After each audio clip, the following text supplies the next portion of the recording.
Se ha mencionado la Segunda Guerra Mundial, se ha mencionado la Guerra Fría, usted ha mencionado que comenzó sus estudios sobre ciencia política para conocer las causas de la larga guerra civil argentina, que Alberdi dice que empezó el 25 de mayo de 1810. Y Juan Álvarez, sí, miembro de la Corte, lo ratifica en La historia de las guerras civiles argentinas. Libro fundamental, doctor. Vamos a limitarnos un poco en el tiempo. Y yo le pediría que nos contara, según sus estudios, cuáles fueron las causas de la guerra civil revolucionaria en Argentina y América a partir del año 59. ¿Cómo no? Usted sabe que en el año 45 se desarrollaron las reuniones de Potsdam y Yalta. Allí hubo varias discusiones muy fuertes entre Stalin y Churchill. El señor Roosevelt tomó una actitud, yo diría, parcial, dando lugar a algunas opciones que pretendía Stalin. Indudablemente que Churchill aventajaba enormemente desde el Imperio Británico al republicano Roosevelt, que anticipó lo que iba a ocurrir. ¿Y qué es lo que ocurrió? Ocurrió que Stalin no cumplió con los límites pactados en Potsdam y Yalta. Se ocupó Europa Oriental por la fuerza.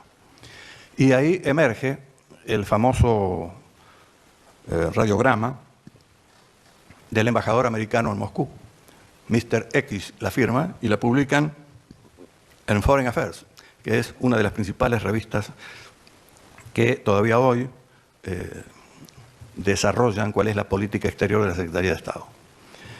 Ahí es donde Truman es llevado a la declaración de la Guerra Fría, que es la declaración Truman, justamente, así se le llama históricamente. Se inicia la Guerra Fría. Las guerras no son frías, son muy calientes. ¿Por qué se le llama fría esta? Porque es la primera en la historia universal donde están presentes los arsenales QBN, químicos, bacteriológicos y nucleares.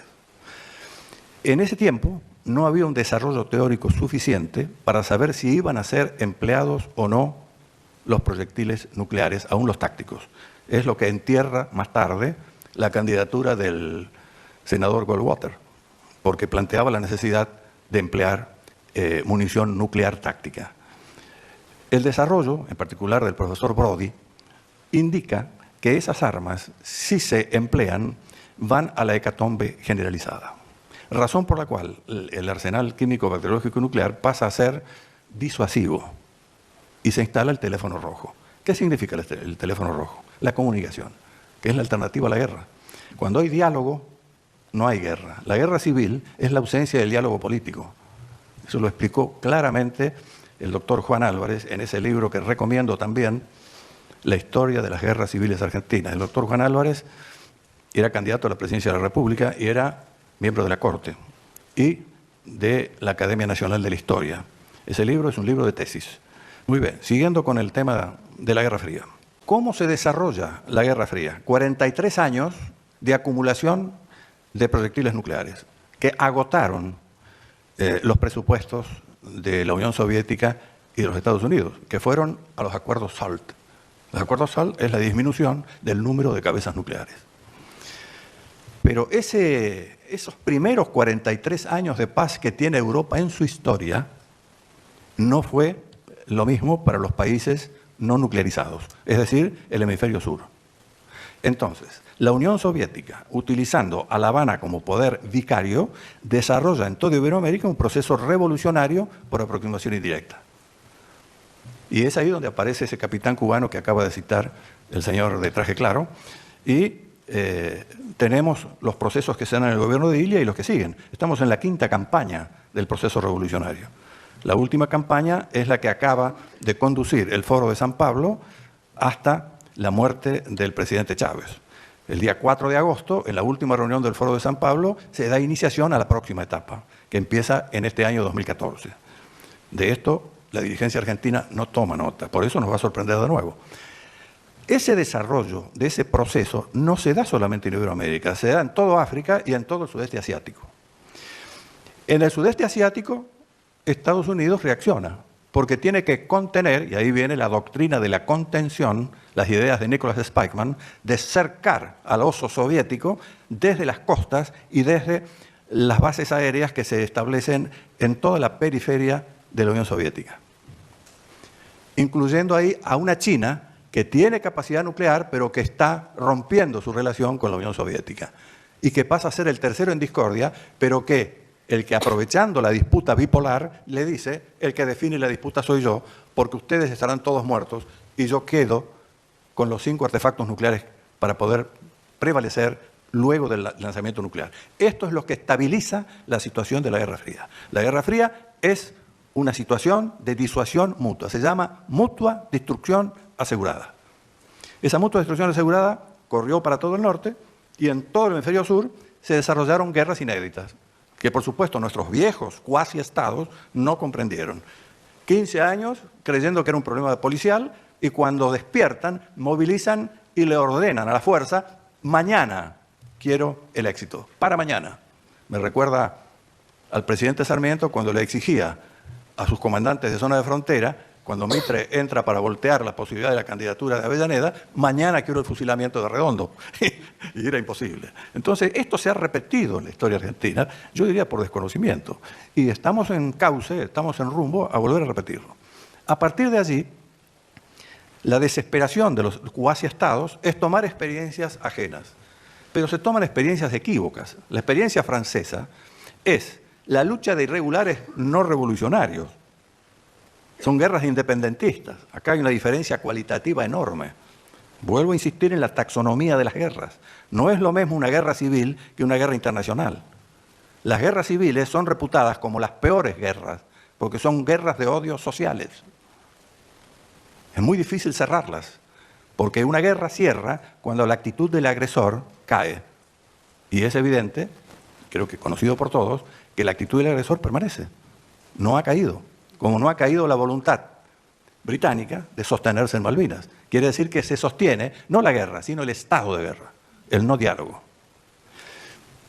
Esas recomendaciones de los asesores y los reglamentos que se importaron de las experiencias en el sudeste asiático y en Argelia, luego de la experiencia americana en Vietnam, son experiencias tácticas de procedimientos de combate de último nivel. Nada tienen que ver con lo que dirige a los combates, que es donde fracasa la Argentina, el plano de lo estratégico político. Ahí es donde está el fracaso nuestro, y es donde todavía no hemos podido hacer nada, por carencia de politólogos especializados en el problema de la guerra. Es decir, algunos tienen que empezar a estudiar la polemología. Mao decía que la guerra es política con sangre y que la política es guerra sin sangre, ¿no? Había tomado la idea de Clausewitz y la dio vuelta para dirigirse a los oficiales de guerrilla de la larga marcha. Y les decía esto: eso tiene que ser entendido. Y entonces, ahora que hemos llegado a una situación crítica, es posible que pueda arribarse a un diálogo y a la pacificación nacional, que está producida por ese tipo de agresión que no se vio. ¿Por qué? Porque era desconocida. Es como aquel que dice: yo melón no como. ¿Por qué? Porque nunca lo comí antes, entonces tengo miedo. Y bueno, había algo nuevo y nadie se animaba a decir la verdad. Había un problema interno duro de confrontación política, entonces se achacaban unos a otros que la culpa es del otro, y el problema era muy superior, era algo que derivaba de la situación internacional en curso. Esa Guerra Fría termina con la caída del muro en el 89 y la implosión soviética en el 91. Ahí termina. Es el momento en que Yeltsin expulsa al Partido Comunista de Moscú. Y se inician 10 años de posguerra fría que trae una enorme confusión en la dirigencia neomarxista, que normalmente está asentada en las universidades, donde sale la clase dirigente. Este es el planteo central que me sugiere su pregunta. Gracias, general. La conducción de esa guerra civil revolucionaria, ¿dónde se ubicaba? En el mapa mundial. Punto cero. Punto cero está a escasos kilómetros al norte de La Habana. Ahí estaba el eje de conducción estratégica de todo el continente. No había plan que se desarrollara. Esto está dicho por lo van a encontrar en Enrique Díaz Araujo, está dicho por los propios jefes de columna, no había plan a ejecutar que no fuese primero aprobado por esa dirección general. ¿Qué es el nivel estratégico? Es la dirección de lo táctico. El táctico es el combate, lo estratégico es la batalla. La Argentina nunca dio batalla, porque no tenía plano estratégico. Estaba directamente dirigido al combate. Por eso hay una grave confusión, inclusive entre militares, donde dicen ganamos la guerra. La guerra no fue ganada porque está abierta. Las guerras se cierran cuando la actitud hostil del agresor cesa, y no ha cesado. Entonces la guerra, el estado de guerra está abierto. Lo que han cesado son los combates, pero son niveles diferentes. Combate táctico, batalla estratégica, guerra política. Son planos diferenciados, pero todos unidos. Por eso hay un solo comandante, es el presidente de la República, el comandante jefe de las fuerzas. ¿Qué fue el Departamento América cubano? ¿Qué es? ¿Qué es? Es un órgano que se creó para poder conducir este tipo de operaciones. Ahí es donde yo le digo que usted va a encontrar en el libro El horror y el delirio los detalles de cómo se conducía. Hoy está reemplazado por el Foro de San Pablo y el Foro de Porto Alegre. Estas distintas organizaciones armadas guerrilleras, MIR, ERP, FARC, Tupamaro... Había 17. 17.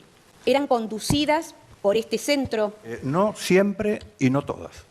Lo que pasa es que ahí ocurrió un fenómeno en el tiempo en donde fueron reuniéndose. Muchos de los sellos de goma se fueron adhiriendo a las más grandes y luego todas en conjunto operaron a partir del OLAS, donde todas se congregan en una sola conducción.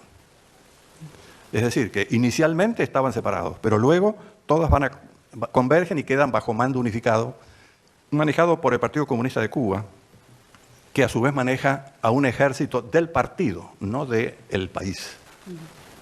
Por eso, por ejemplo, la Unión Soviética no tenía bandera rusa, tenía la bandera del partido, y las Fuerzas Armadas no eran de Rusia, sino que eran del partido.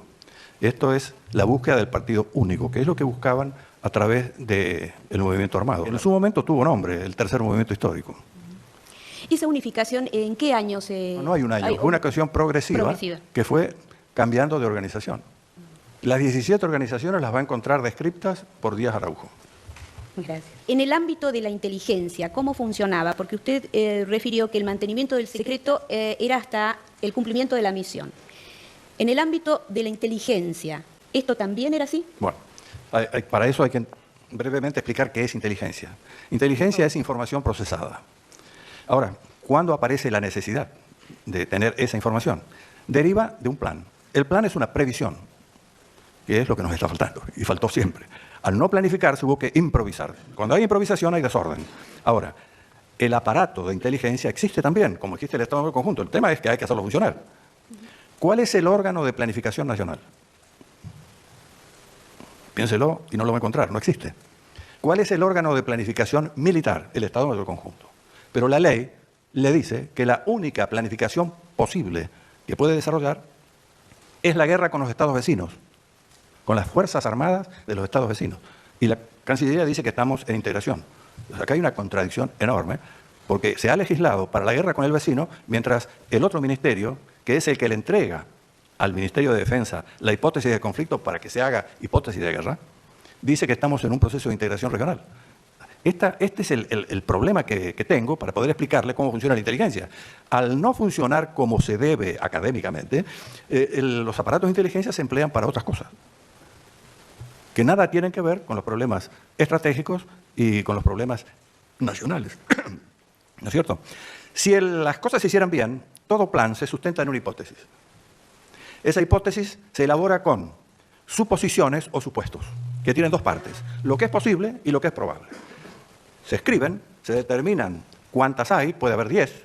Las capacidades de planificación normalmente en un país como el nuestro no abarca más de 3 posibilidades alternativas de planificación, reteniendo a uno, que es el básico, y ahí aparecen entonces necesidades inmediatas de comprobación si lo que está supuesto está ocurriendo en la medida que avanza el tiempo.